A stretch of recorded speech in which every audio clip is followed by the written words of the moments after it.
이 국장님, 네. 이제 포스트 김이랄까 네네네. 김기현 네네. 이후 네. 그러면 국민의힘은 어떻게 지도 체제를 구성을 하고 앞으로 어떤 스케줄로 이 총선에 임할 것인가 이게 이제 중요한 것 아니겠습니까? 네. 일단 오늘 중진 연석회의 오고 네. 최고위가 잇따라 열렸죠. 네네, 그렇습니다. 윤재옥 원내대표가 원래 오늘 최고위가 열리는 날입니다. 그런데 지금 김기현 대표가 사퇴하기 전에 최고위를 무산시켰어요. 자기가 어쨌든 생각할 게 더 있다. 그런데 어저께 사퇴를 하면서 윤재옥 원내대표가 권한대행이죠. 어젯밤에 바로 최고위 그냥 열겠다 하고 최고위를 열어서 1인 체제가 돼야 된다. 이게 뭐 이렇게 연합해서 함께 의견을 낼 지금 상황이 아니다 하면서 비대위 체제로 가겠다. 빠른 시일 내에 비대위로 전환하겠다라고 발표를 했습니다. 이게 또 의미가 있는 게 뭐냐면 저는 옛날에 보면 이런 사태가 벌어졌을 때 권한대행이 어쨌든 우리가 더 사태를 수습하겠다고 하면서 좀 시간을 끄는 예. 시간 여유가 여유가 아니라 시간이 좀 경과된 다음에 비대위도 나오고 하거든요. 예. 다음날 바로 몇 시간도 안 돼서 사실 비대위원장 얘기를 하고 하는 거는 윤재옥 대표가 참 전문 감각이 있다 하고 하는 것과 상당히 어떤 뭐랄까 이런 비상시에 준비하는 컨티전시 플랜이 있지 않을까라는 생각이 들 정도로 빠르게 지금 대처를 하고 그러니까 있다는 여권 핵심에서 네. 김기현 대표가 물러난 것에 대비한 플랜 B가 있었다고 봐야죠. 네. 윤재욱 대표 혼자 그렇게 결정할 문제는 아니지 않습니까? 그렇습니다. 그렇습니다. 그러니까 윤석열 대통령이 네덜란드 가기 전 이제 15일 날 내일이죠. 15일 날 들어옵니다만 네, 네. 그런 컨틴전시 플랜 B가 지금 다 마련되어 있었다고 보는 것이 합당하지 않겠습니까? 그렇습니다. 네네. 그래서 발빠르게 그렇게 대응이 된 거고요. 이제부터는 3위원장, 세 위원장이 이제 누가 될 건가가 아마 될 겁니다. 비대위원장, 선대위원장, 공관위원장. 공관위원장 중요하죠. 이 세 자리. 그러면은 하나씩 따져보죠. 네네. 지금 오늘 조간만 보더라도 네. 여러 의견들이 많이 나왔고 조선일보에서는 인한원 삼각편대를 얘기를 했더라고. 네네. 인요한, 한동훈, 원희룡. 그렇죠. 3위원장을 지금 딱 표현한 삼각편대로 구성해가지고 총선에 나가야 한다. 네네. 그런 취지인지 뭐 그렇게 구상을 하고 있다는 얘기가 나왔고 뭐 다른 데서도 여러 얘기가 나왔는데 우선 비대위원장은 어떤 사람이 물망에 오르고 있습니까? 일단 일각에서는 어저께부터 갑자기 김한길 위원장 얘기가 나왔어요. 뭐 시사오늘이라고 무슨 인터넷 매체인 것 같은데 거기서 단독하면서 이제 나오기 시작하면서 갑작스럽게 출렁거렸는데 뭐 제가 취재를 하고 전체적으로 봤을 때 식민성 그렇게 뚜렷하진 않아요. 물론 동아일보도 한동훈, 원희룡까지는 조선일보랑 비슷한데 김한길을 또 제일 먼저 언급을 했어요. 그러니까 일단 김한길이라는 사람은 언제나 그러니까 때만 되면 언급이 되고 있는데 시사오늘처럼 완전히 확정된 것처럼 표현을 돼서 전혀 그런 것 같지는 않고요. 그리고 두 번째는 아무리 이종교배가 굉장히 좋다라고 하더라도 그 DNA에 굉장히 활력을 불어넣는다고 하더라도 지금 3대 위원장이 다 사실 학살을 해야 되는 사람이거든요. 학살의 표현이 좀 이상하지만 공천에서 물갈이를 그렇죠. 해야 될 사람들이에요. 그러면 왜 저쪽에서 온 사람이 우리의 목숨을 좌지우지해? 이런 어떤 뭐랄까요 권위에 저항하는 부분도 분명히 있거든요. 김종인은 문재인 때 민주당 가갖고 완전히 학살을 해버려 이해찬까지 잘라버렸잖아요. 정청래 다 잘라버렸죠. 그렇죠. 그러니까 김한길이는 뭐 정치할 사람은 아닐 테고 그게 이제 하나의 또 윤석열 대통령이 되기 전부터 정치적 멘토 역할을 쭉 해오신 분이고 신뢰가 아주 지금 깊은 것 아니겠습니까? 네, 그렇습니다. 그런데 저는 어찌됐든 제 개인적인 의견은 김한길 위원장이 지금 전면에 나설 것 같지는 않습니다. 네. 그러면 어떤 분이 지금 비대위원장 할 만한가요? 글쎄요. 한동훈 이제 원희룡 수준 아닙니까? 그 외에 이제 김병준, 김병준 또 위원장. 안대희 전 대법관 뭐 이런 분들인 것 같아요. 근데 제가 취재한 바로는 김병준 위원장도 굉장히 물망에 올랐는데 김병준 위원장 스스로 고사하고 있다. 뭐 개인적인 사정이 있다고 언론에는 뭐 나와 고소하고 있더라고. 있다. 그래서 공관위원장과 비대위원장 둘 다 고소하고 있다라는 게 뭐 언론 보도에도 있고 저도 취재하면서 일단 들은 얘기입니다. 그래서 김병준 위원장을 약간 좀 후순위로 놓으면 한동훈 위원장 얘기가 또 계속 나옵니다. 근데 3위원장 중에 비대위원장이라는 건 사실상 진짜 당 대표나 마찬가지고 전체를 아우르는 정무적인 감각도 있어야 되고 당의 어떤 예산이라든지 뭐 전체 살림도 자기가 책임져야 되고 또 결정적으로는 이겁니다. 한동훈 저 장관은 정치 경험이 전혀 없는데 지금은 어쨌든 정치에 들어오지 않으면서 사람들의 호감도를 굉장히 키운 상황인데 지금 만약에 비대위원장이 되면 벌써부터 책임을 져야 될 상황들, 지지율에 대한 책임이라든지 여러 가지 책임들을 다 져야 되거든요. 그러니까 한동훈 위원장이 과연 그런 능력이 있느냐. 정무적인 어떤 정치를 전혀 안 해보는 사람이 어떻게 총선을 지휘를 합니까? 어떻게 당을 모르는 사람이 당무를 장악해갖고 지휘를 하냐고. 그것은 그렇습니다. 행정보고는 전혀 다르지 않습니까? 전혀 당은. 예. 그러니까 할 수가 없는 거 또 하나는 네네. 그렇지 않아도 검찰공화국 프레임으로 야당은 계속 씌우는데 한동훈 이 당대표 되면은 그게 말이 되겠습니까? 예. 그러면 이제 좀 유력한 사람 중에 하나가 원희룡 장관. 왜냐하면 원희룡 장관은 그렇죠. 그래도 이 당에 엄청나게 오랫동안 비주류도 해봤고 또 이제 저기 제주도지사도 물론 무소속으로 했지만 제주도지사 3선도 했고 또 원내 지도부도 했고 사실 당무와 관련돼서는 사실 꽤 많은 그런 경험도 있고요. 그런 어떤 선거에 대해서 직접 5승 아닙니까? 예. 한 번도 패하지 않았다. 예. 오전 5승이죠. 오전 5승이다. 이런 부분들을 다 포함을 하면 원희룡 장관이 비대위원장을 하는 건 어떠냐라는 이야기. 그다음에 조선일보 조선일보에 바람이 좀 섞인 것 같은데 아까 이뇨한 예. 한동훈 원희룡 말씀하셨잖아요. 이뇨한을 맨 위로 뒀더라. 그래서 이뇨한 재활용론 이렇게 해서 지금 이뇨한과 원희룡 장관이 제일 오르내리고 있다. 유력하게. 그리고 또 한 가지 이제 권영세 의원 얘기도 아직은 나옵니다. 일각에서는 이제 그 용산 그 이태원 문제하고 용산 구청장 문제 또 대통령이 조금 그런 문제들과 관련돼서 권영세 장관한테 실망한 거 아니냐 이런 얘기도 일각에서 들리지만 또 내부 취재에 의하면 그런 건 아니다. 아직도 신임하고 있다. 이런 얘기도 있어서 아주 배제하기에는 아직은 이르지 않을까라는 생각도 들고요. 사실은 또 공관위원장이 아주 중요하거든요. 제일 중요하죠. 예. 제일 중요하죠. 저는 비대위원장보다 더 중요한 자리라고 생각합니다. 원래 이뇨한 혁신위원장이 나한테 공관위원장을 달라. 그렇게 험지 출마 불출마 못하겠다는 사람들 내가 가서 그러면은 다 자르겠다. 공관위로 다 넘긴다 그러니까 김기현 대표 체제 때 네네. 그렇게 얘기했지 않습니까? 네. 그런데 이제 지금 알려지기는 안대희 이런 분들도 거론이 되고 있고 네. 일각에서는 또 김무성 공관위원장 설이 있어갖고 본인이 오늘 난 전혀 그런 제안을 받은 바 없다고 않았다. 사실 무근이다 이렇게 또 부인까지 했더라고요. 예. 저도 갑자기 출렁거렸었어요 커뮤니티에서. 아니 김무성 옥새 들고 나르샤가 공관위원장 해서 되겠습니까? 예. 아니 그때 21대 총선, 20대 총선을 말아먹은 분들은 이번에 하면 안 돼요. 당연하죠. 20대 총선 때 이한구 공관위원장 아주 망쳐버렸지 않습니까? 망쳐버렸죠. 김무성 대표하고 둘이서 완전히 드라마를 한 편 찍었잖아요. 예. 막장 드라마를. 그냥 21대 총선 김영호 공관위원장 정말 최악입니다. 특히 부산 경남 지역의 인선은 정말 사천이라고 얘기하잖아요. 황보승이 자기 그 보좌원 출신부터해서 서씨 형제 공천 준 거부터 해서 온갖 정말 최악이라고 부산 시민들이 이 사람들은 최악이야 하고 한 사람들 전부 다 부산에 다 내리 꽂았다는 얘기가 허다하고요. 그리고 또 갑작스럽게 청년들한테 준다고 해놓고 그 청년 후보들이 그 지역구에 한 번도 내려가지도 않는 전혀 모르는 지역구에 딱 한 달 40일 전에 막 내리꽂고 너 한번 해봐라 이런 식으로 공천을 주면 누가 거기서 당선이 됩니까? 그러니까 21대 김영호 공관위원장이 정말 이한구와 더불어서 이 최악의 공관위원장이었습니다. 공관위원장도 그렇고 이제 선대위도 내년 초에는 떼야 하는데 선대위원장은 이제 그동안에는 한동훈, 원희룡 두 공동 선대위원장설이 아주 유력하게 돌았지 않습니까?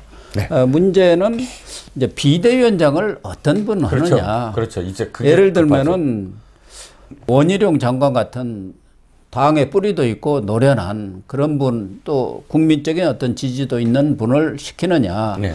아니면 윤석열 대통령이 신뢰하고 있는 또 정치 경험, 선거 경험이 많은 정말 우리나라에서는 달인이라 할 정도의 김한길 국민통합위원장한테 맡기느냐. 비대위원장은 아무래도 뒤로 빠지는 거고 이제 얼굴은 선대위원장이 되는 거니까 선대위원장의 한동훈, 원희룡 투톱 체제로 하느냐. 뭐 이런 것들을 어떻게 조합하느냐의 문제고, 또 하나는 인용한 혁신위원장을 어떻게 활용하느냐 그 문제 아니겠습니까? 그런 인용한 재활용론도 나쁘지 않은 카드라고 봅니다. 왜냐하면 끝까지 이제 김기현 대표하고 뭐 부딪히고 하면서 실수가 한두 번 있었어요. 뭐 공관위원장을 나를 추천한다. 이게 진의가 그게 아니었더라도 그걸 얘기함으로써 사실 많은 부분 혁신이가 했던 부분들이 조금 희석이 됐거든요. 그래서 그런 부분들은 좀 아쉬운데, 그럼에도 불구하고 이념환 위원장의 약 한 30일 가까이 20일 가까이의 혁신위의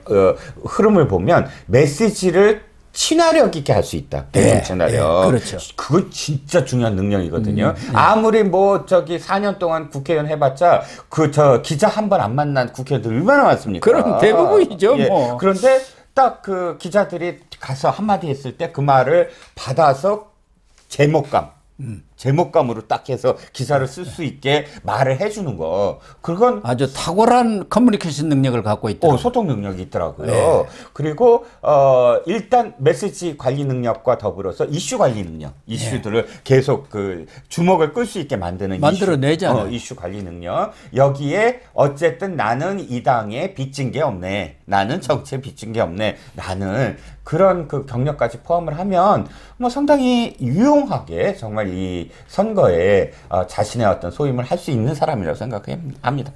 그래서 인연 혁신위원장은 우리 국민들이라든가 또 당원들도 재활용해야 한다는 데 대해서는 뭐 이견이 없으리라고 봐요. 네네. 아주 중요한 직책에 중요한 자리에 재활용해야 한다. 이 세 자리 아닙니까? 비대위원장, 공관위원장, 선대위원장. 그렇죠. 이 셋 중에 하나 정도 맡겨도 된다. 그런 생각 아닙니까? 그렇습니다. 선대위원장은 사실 그렇게까지 막 뭐 능력이 뛰어나고 이거보다는 그야말로 스타. 그럼요. 가서 지원 나가면은 그렇죠. 국민들이 좋아하고 또 그 유권자들이 좋아하는 분이 나가야 해요. 붐업될 수 있는 호기심 있고 막 쫓아가서 사진 찍고 싶고 같이 셀카 찍고 싶고 이런 사람들이 선대위원장 하면 되거든요. 그러니까요. 이 부분은 이제 윤석열 대통령이 네덜란드 방문을 하고 돌아온 뒤에 뭐 결정이 되지 않겠느냐, 뭐 당무에 관여를 한다 안 한다고 하지만 현실적으로 대통령실에서 어떻게 당무 이 중요한 인사 결정에 손을 놓고 있을 수는 없는 거 아니겠습니까? 당연하죠. 민주당이 만약에 지금 윤석열 대통령의 상황이고 그 다음에 국민의힘이 3분의 2의 의석을 갖고 있으면 총선 때 아마 총력을 기울여서 개입을 할 겁니다. 그러니까 개입이라는 표현은 좀 이상하지만 어쨌든 거기에 대해서 보고도 받고 그래야만 국정 운영이 되는데요. 국정 운영이 되려면 어쨌든 다수당이 돼야 되는 거니까요.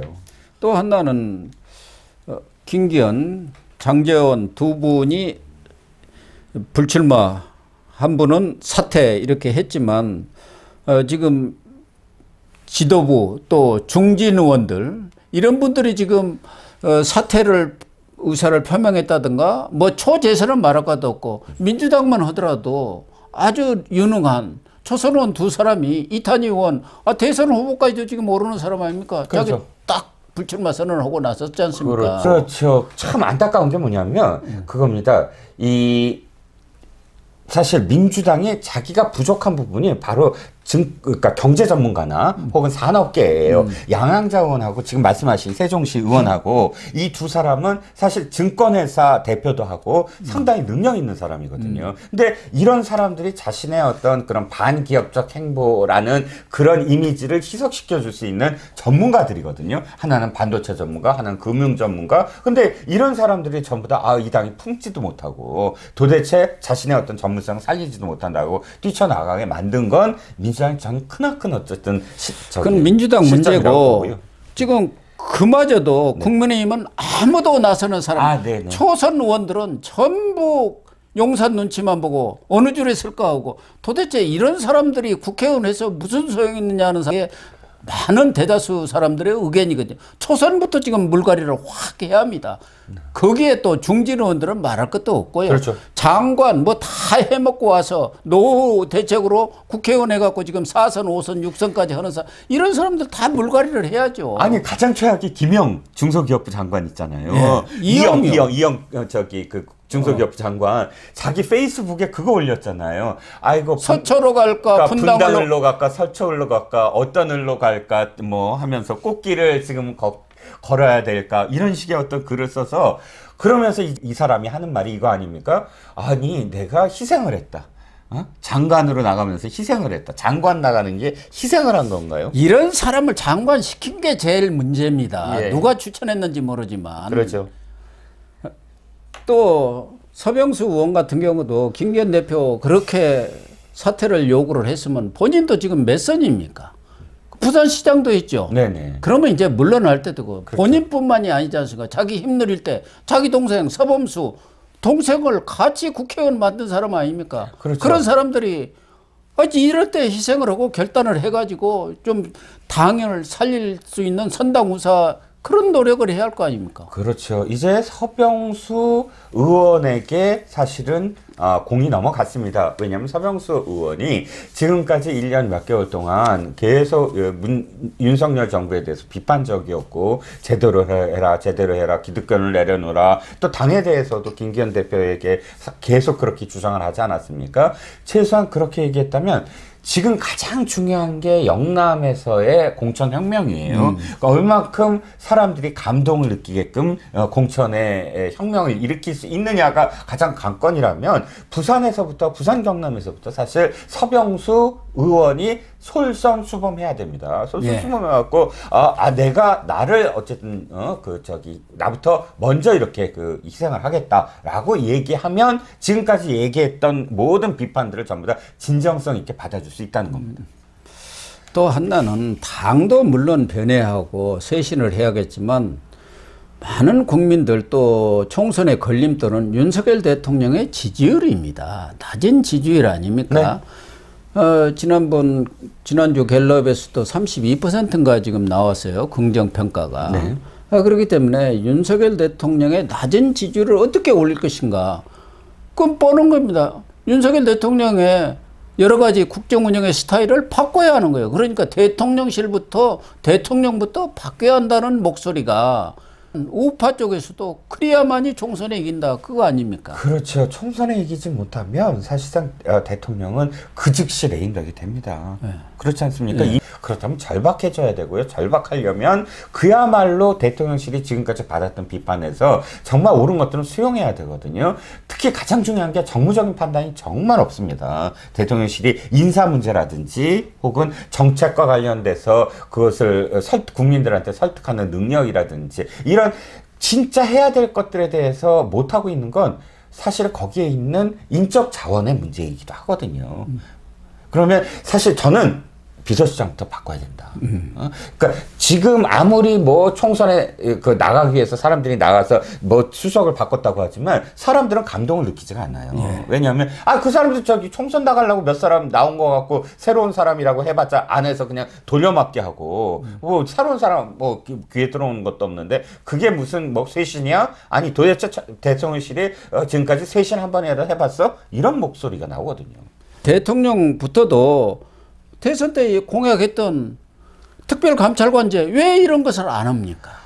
그러게요. 지금 이런 것들을 과감하게 할 때 역시 공정과 상식 원칙이 통하는구나 이런 생각들을 가질 것 아닙니까? 가장 아쉬운 부분이 그겁니다. 그러니까 가까운 사람들을 정말 엄하게 바라봐줘야 되고 멀리 있는 사람들에서 따뜻하게 바라야 된다라는 고사성어도 있지 않습니까? 그런데 이 지금 1년 수개월 동안에 윤 대통령과 관련된 비판적 시각의 가장 큰 부분이 측근들에게 너무 곁을 준다.